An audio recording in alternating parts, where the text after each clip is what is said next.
Assalamualaikum warahmatullahi wabarakatuh. Perkenalkan, nama saya Mas Tari, NPM 19210016, Program Studi Akuntansi, Fakultas Ekonomi, semester 4 dari Universitas IPA Palembang. Hari ini, saya akan mempresentasikan rencana usaha saya yang berjudul Kerajinan Souvenir Cantik. Baiklah, langsung saja saya akan menjelaskan penjelasannya. Latar belakang usaha. Saya membuat sebuah ide yang bertema tentang pengolahan daur ulang barang tidak terpakai, yang mana usaha tersebut saya beri nama Souvenir Cantik. Kata tersebut saya ambil dari ide yang telah direncanakan sebelumnya. Alasannya, karena saya ingin menciptakan suatu produk baru dengan memanfaatkan barang bekas yang tidak dipakai lagi. Dengan menciptakan produk kreatif ini, saya mengerjakannya dengan penuh kesabaran, keterampilan, ketekunan, dan kekreatifan agar bisa menghasilkan souvenir yang cantik sesuai dengan yang diinginkan. Seperti kita ketahui, pada saat ini, sesuai dengan kemajuan yang sangat pesat, kita harus bisa membuat ide dengan menciptakan produk baru yang bisa dimanfaatkan. Visi dan misi. Yang pertama, visi. Adapun beberapa visi, yaitu mendapatkan keuntungan dari produk yang saya jual. Yang kedua, menarik minat para masyarakat untuk membelinya. Yang ketiga, membuat produk yang dapat memanfaatkan dan berguna bagi pembeli. Selanjutnya yaitu misi. Yang pertama, memberikan kemudahan bagi pembeli untuk melihat langsung proses pembuatannya. Yang kedua, mengajak seluruh konsumen agar bisa berkreativitas menciptakan produk baru dengan memanfaatkan barang yang tidak dipakai lagi. Dan yang ketiga, diharapkan dengan menciptakan produk ini bisa memunculkan ide-ide yang lebih kreatif. Profit usaha. 1. Nama dan alamat usaha. Usaha ini diberi nama Souvenir Cantik karena saya ingin memperkenalkan usaha ini sebagai hasil kreativitas yang cantik dengan memanfaatkan barang bekas atau yang tidak dipakai lagi yang bisa dimanfaatkan. Nama usaha Souvenir Cantik yang beralamat di Jalan PSI Lautan, Lorong Kebun Gede 2, nomor 196, Kota Palembang, Sumatera Selatan. 2. Profit pemilik dan waktu operasional. Usaha saya merupakan suatu ide usaha bersama atau usaha milik bersama. Waktu untuk pelaksanaan kami buka dari pukul 8 pagi sampai dengan pukul 16 waktu Indonesia Barat. Yang ketiga yaitu sejarah perkembangan usaha.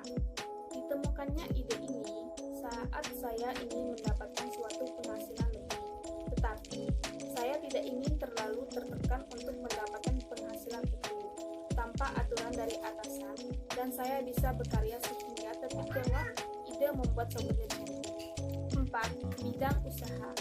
Usaha ini menyediakan berbagai macam souvenir untuk pemikiran dan bisa juga untuk kebutuhan rumah tangga.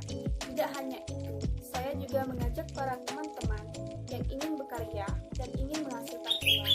Berbagai macam souvenir yang akan kami jual atau kami tawarkan ini merupakan bisnis yang cukup menjanjikan karena selain bisa berkarya, kita juga bisa mendapatkan penghasilan lainnya. Aspek pasar dan pemasaran. Adapun aspek pasar dan pemasaran, yang pertama yaitu peluang pasar. Usaha ini memiliki peluang yang besar di pasaran karena dengan ini harganya yang murah dan sangat pas untuk jadi hiasan aksesoris jilbab agar terlihat lebih menarik. Yang kedua, daerah pemasaran. Daerah pemasaran produk saya adalah lokasi yang strategis dan banyak dilewati oleh masyarakat. Selanjutnya yaitu sasaran pasar. Sasaran pasar saya adalah semua kalangan masyarakat dan para remaja. Selain itu juga, saya akan melakukan promosi melalui media seperti yang pertama media internet atau sosial media. Media sosial yang akan saya gunakan yaitu Instagram, Facebook, dan media sosial lainnya. Yang kedua yaitu konsep promosi. Adapun konsep promosi yang saya gunakan, penyebaran brosur, spanduk, dan promosi dari mulut ke mulut mengikuti tren yang ada. Yang ketiga, bertanggung jawab disiplin, kerja, kreatif, dan inovatif, memberikan pelayanan terbaik kepada pelanggan, menjual produk yang berkualitas. Yang kedua yaitu weakness, kelemahan. A. pengalaman untuk memulai usaha yang masih sangat minim merupakan suatu kelemahan yang harus diatasi. B. Berubahnya kondisi ekonomi. 4. Threats atau ancaman. A. Keacuan konsumen. Terkadang konsumen tidak mau untuk berkreativitas dan memunculkan ide-ide kreatif, sehingga malas untuk menciptakan produk baru yang bisa bermanfaat dan dimanfaatkan oleh para remaja dan masyarakat. Yang kedua yaitu pesaing. Adapun selanjutnya, aspek manajemen dan sumber daya manusia.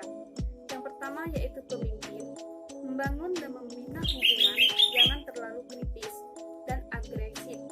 Tugas pemimpin untuk terus belajar, memecahkan masalah yang ada. Yang kedua yaitu tenaga kerja. Tenaga kerja yang dibutuhkan adalah yang pertama, bagian keuangan atau sekretaris. Yang kedua, karyawan, bagian pemasarannya dan proses pembuatannya. Selanjutnya yaitu aspek teknis dan operasi. A. Sifat usaha, bergerak dalam bidang pembuatan kerajinan tangan dari bahan yang simpel, praktis, dan mudah ditemukan. B. Analisis SWOT. 1. Strengths atau kekuatan. A. Keunggulan produk, menawarkan produk yang merupakan hasil kreativitas dari barang yang mudah ditemukan dan sangat praktis. B. Keterampilan dan keahlian, memiliki keterampilan untuk melakukan pembuatan langsung dengan beragam motif. C. Produk pesanan dapat mudah didapatkan. Produk biasa didapatkan dengan menghubungi langsung dan proses pemesanan akan secepatnya dibuat dan hasil sesuai dengan kesepakatan pada saat pemesanan. Aspek selanjutnya yaitu aspek legal dan hukum. Dari perizinan, dari segi legalitas usaha saya tidak memerlukan perizinan karena usaha saya termasuk usaha rumahan yang belum ada merek dan tempat operasional. Dan yang terakhir adalah aspek keuangan. Saya hanya memerlukan modal tapi tidak terlalu banyak untuk mendirikan usaha ini. Kami hanya menggunakan alat dan bahan-bahan yang mudah didapatkan dan tidak sulit untuk ditemukan. Adapun alat yang kami beli yaitu lem tembak, lilin, gunting, benang, jarum jahit, dan bahan-bahan lainnya yang kami perlukan. Selanjutnya yaitu kesimpulan dan saran. Kesimpulan yang dapat saya simpulkan adalah saya menyimpulkan bahwa berdirinya usaha ini karena kebutuhan masyarakat dan permintaan pasar yang sangat mendukung. Perkembangan usaha ini, saya menyadari bahwa tiada yang sempurna di dunia ini kecuali Yang Maha Kuasa. Untuk itu, saya mengharapkan kritik dan saran yang bersifat membangun guna lebih baiknya dalam penyusunan ide usaha selanjutnya. Saya ucapkan terima kasih kepada seluruh pihak yang telah membantu dalam mendirikan usaha Souvenir Cantik ini, dan saya berharap agar pelaksanaan usaha yang saya dirikan ini dapat berjalan dengan baik dan lancar seperti yang saya harapkan. Saran yang dapat saya sampaikan adalah agar pelaksana suatu usaha dapat berjalan lancar, maka saya mempunyai saran beberapa lain, antaranya yaitu 1. Percaya dan yakin bahwa usaha dapat dilaksanakan. 2. Pandai berkomunikasi. 3. Mempunyai etos kerja yang tinggi. 4. Mau mendengarkan kritik dan saran dari orang lain. 5. Tidak mudah putus asa. 6. Mampu menghasilkan produk yang berkualitas. 7.